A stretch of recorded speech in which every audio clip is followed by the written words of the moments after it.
Escudero may nakakagulat na natuklasan sa cellphone ni Heart Evangelista.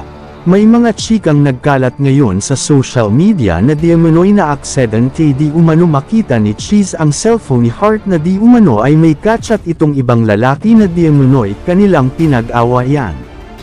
Ayon kasi sa chika ang lalaki daw na ito ay taga-ibang bansa at isa sa mga naghahandle ngayon sa career ng nasabing actress na si Heart Evangelista at isa daw ito sa pinagseselosan ngayon ng senador. Ayon sa chika, wala naman dong relasyon ang dalawa at trabaho lamang ang kanilang pinagkakaabalahan.